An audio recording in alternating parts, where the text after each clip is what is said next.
मैं आपसे जानना यह चाहता हूं कि मरणासन्न व्यक्ति को अथवा मरण धर्मा व्यक्ति को, जो मरने वाला है, उसको क्या करना चाहिए। अब जायसवाल जी, मरने वाले केवल अकेले परीक्षित नहीं है, मरने वाले तो सभी हैं। कोई जल्दी मरेगा, कोई देर से मरेगा, लेकिन मृत्यु तो सभी की सुनिश्चित है। तो इसका अर्थ यह हुआ कि जो प्रश्न किया गया है वो केवल अपने लिए नहीं किया गया है, लोक मंगल के लिए परीक्षित का प्रश्न है कि ये जो मरण धर्मा प्राणी हैं, ये मनुष्य हैं, इनका कल्याण कैसे हो। ऐसा कौन साधन है जिससे इनको भगवत प्राप्ति हो जाए। श्री सुखदेव जी बड़े प्रसन्न हुए इस प्रश्न से, क्योंकि हमने कल भी कहा था कि संतों के पास जाएं तो उस भगवत प्राप्ति की चर्चा करें, परमार्थ की चर्चा करें तो संतों को प्रसन्नता मिलती है। और यदि हमने संसार की बातें कही तो संत ज्यादा प्रसन्न नहीं होते। सुखदेव जी तो परमहंस हैं, लौकिक चर्चा में कतत कोई रति नहीं, कोई विषय ही नहीं कि लौकिक चर्चा करें। आप श्री तो भगवत चर्चा ही करते हैं। और आपने परीक्षित का जब है लोक मंगल का लोक हितकारी प्रश्न सुना, भगवत प्राप्ति के संबंध में जो है, बड़े प्रसन्न हो गए और प्रसन्न होकर कहने लगे, बरियाने से ते प्रश्न क्रतो लोक हृदम रपा आत्मविसम्मतः पुंसां श्रोतव्या दिशुया परा। बरी आने, बहुत श्रेष्ठ प्रश्न किया है राजन तुमने, क्योंकि यह लोक हित के लिए है, कल्याण हो तुम्हारा। राजन, मनुष्य अपना कल्याण यदि चाहता है तो वह भगवान नाम में लग जाए। हम लोग करने के लिए तो बहुत कुछ करते हैं जीवन में, कितना परिश्रम करते हैं, दिन रात भाग दौड़ करते हैं, पूरा समय परिश्रम और पुरुषार्थ में लगे रहते हैं, लेकिन क्या करना है क्या नहीं करना है ये विचार नहीं करते। काम तो खूब कर रहे हैं, परिश्रम खूब कर रहे हैं, लेकिन इस संसार से छूटने का प्रयत्न नहीं कर रहे हैं, इसमें और बंधने का ही प्रयत्न कर रहे हैं। मृत्यु सिर पर नाच रही है और बुढ़ापा आ गया, लेकिन अभी भी प्रवृत्ति में ही लगे हैं। थोड़ा और ये हो जाता, एक मकान और बढ़िया तैयार हो जाता, थोड़ा एक बिजनेस कुछ और शुरू हो जाता, थोड़ा ये और हो जाता, थोड़ा ये और हो जाता, तो उसी में लगे।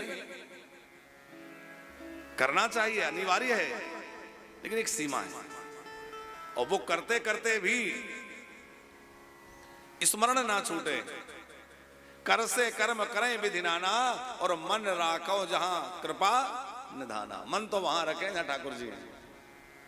संसार का काम करने के लिए कौन मनाही करता है, तो करना ही पड़ेगा। लेकिन हाँ, एक अवस्था के बाद फिर भगवान के भजन में ही लग जाना चाहिए, फिर केवल इसी में नहीं लगे रहे। तो हमारा परिश्रम बंधन से मुक्त होने वाला है कि और बंधन में डालने वाला है, ये भी तो विचार की बात है। सुखदेव जी कह रहे हैं लोग परिश्रम तो खूब करते हैं, क्या करते हैं, बोले निद्रया ह्रियते नक्तम व्यवायेन चवावया देवाचार्थे हया राजन कुटुंब भरणे।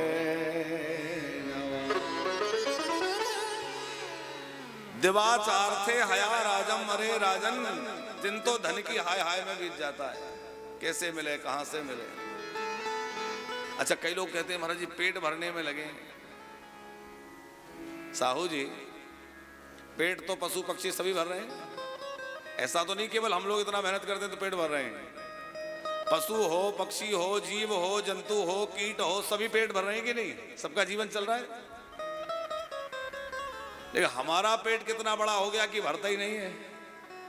इतना भाग रहे हैं, इतना सब कर रहे हैं, उसके बाद भी एक संत हंसा रहे थे, बोले लोग पेट भरने में नहीं, लोग पेटी भरने में लगे। पेट तो भर जाता है, पेटी नहीं भरती। दिवाचार थे हजार हजार आजन कुटुंब भरणे न वा, कुटुंब के भरण पोषण की चिंता उसी में लगे, रात्रि सोने में बीत जाती है। और इतना बड़ा जीवन बिना भगवत भजन के, बिना किसी साधन के बीत जाता है और बाद में फिर बहुत पछताता है जीव।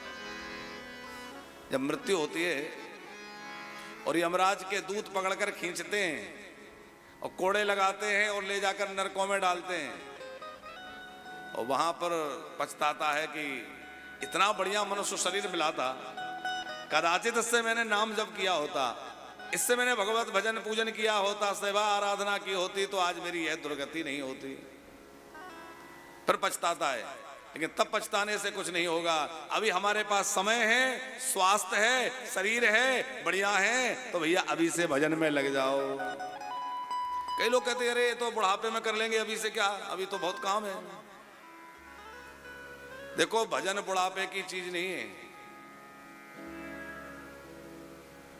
आप जब भगवान के मंदिर में जाते हैं तो पुष्प ले जाते हैं, तो अभी हमारे शैलेंद्र गुप्ता जी आए झीझक से, तो बढ़िया पुष्प माला लेके आए। तो पुष्प जब ले जाते हैं तो खिला हुआ पुष्प ले जाते हैं कि मुरझाया हुआ? खिला हुआ। हर व्यक्ति को खिला हुआ पुष्प अच्छा लगता है, मुरझा जाए तो फिर अच्छा नहीं लगता। हमारा ये शरीर भी एक पुष्प है। जब ये खिला हो, माने तरुणता आ रही है, किशोर अवस्था को पार कर रहे हैं, और उसी समय ये खिला हुआ पुष्प भगवान को चढ़ा दोगे तो भगवान बहुत प्रसन्न होंगे। और मुरझा गया फिर किस मतलब का? अब आंखों से दिखाई नहीं देता, कानों से सुनाई नहीं देता,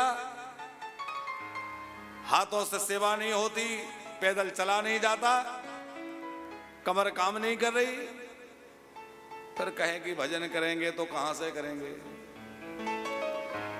जितने भी भक्त हुए हैं, प्राय आप भक्तों का चरित्र उठा के देखिए। कभी भक्तमाल जी सुनिए, गुप्ता जी इच्छा है कि अब कभी भक्तमाल की कथा सुनाए सबको, क्योंकि भक्तों का चरित्र से भगवान बड़े प्रसन्न होते हैं। जैसे भगवान की कथा भक्त सुनते हैं, वैसे ही बड़े प्रसन्न होकर के और भक्तमाल की कथा, भक्तों की कथा साक्षात ठाकुर जी सुनते हैं, रघुनाथ जी सुनते हैं, ठाकुर जी सुनते हैं।